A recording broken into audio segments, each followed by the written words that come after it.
In the quiet outskirts of an old forest, there lived two birds who could not have been more different from one another. One was Sawyer, a wise owl who spent his nights awake, watching the world through the calm veil of darkness. The other was Harma, a lively crow who adored the daylight, filling the woods with chatter and laughter. Sawyer trusted the night. Harma worshipped the sun, and neither could understand the other. Sawyer believed darkness gave the mind space to think, that the world revealed its hidden layers only when the noise of the day faded away.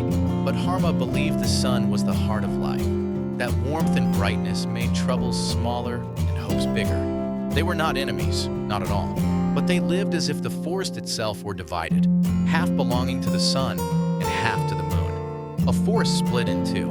Every morning, when the first gold of sunrise touched the treetops, Harma would burst into song, hopping from branch to branch with contagious joy. Sawyer, hearing the sounds of daylight, would close his eyes and murmur softly, "Daylight scatters the mind, night gathers it." And every evening, when the last orange streaks faded into purple, Sawyer would spread his wings and glide silently between the branches. Harma, sleepy and unimpressed, would mumble, "Night is for dreams, not thoughts." Yet beneath their disagreements lived a quiet respect, a respect old as the forest itself. The day a storm chose sides. Then came a day when everything changed. A fierce wind roared through the trees. Dry branches snapped, leaves spun like frightened birds, and suddenly a nest of tiny chicks tumbled from its perch and fell into the underbrush. Harma was the first to cry out, "Help! They need sunlight, they're cold."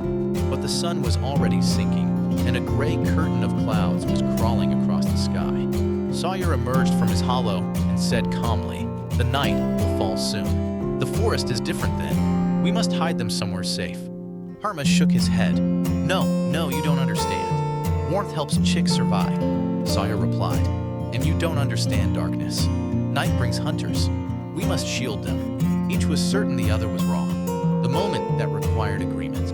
Raindrops began to fall, soft at first, but quickly heavier. The tiny chicks shivered. The storm did not care who loved sun or who loved night. Harma realized that arguing was hurting the ones who needed help the most. He turned to Sawyer and took a long breath. "Fine. You know the night better than I do. Tell me what to do." Sawyer nodded gently.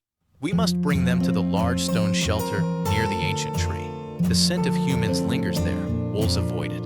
Harma gathered the chicks one by one with his beak, and together they carried them towards safety. The storm raged, but under the stone arch the chicks huddled, warm and dry. Dawn teaches its lesson. The next morning, as the first beams of sunlight broke through the clouds, the rain had vanished, leaving drops of silver clinging to every leaf. Harma flew straight to the stone shelter. What he saw stunned him. The chicks were sleeping peacefully, safe, warm, untouched. Sawyer landed beside him and said softly, "Night is not always danger. Sometimes it is protection." Harma lowered his head. "And I thought only sunlight had value." Sawyer gave a small, kind smile. "Light helps life grow. Shade helps life rest. Neither is complete without the other." A forest no longer divided. From that day on, Harma and Sawyer became true friends. Sometimes Harma stayed awake a little longer at dusk, sitting beside Sawyer and listening to the whispering wind. And sometimes Sawyer rose early and followed Harma through the morning light, seeing the forest dressed in colors he had never noticed before. The forest was no longer split between sun and shadow. It became a place where light and darkness shared the same sky, just as Sawyer and Harma shared their newfound friendship.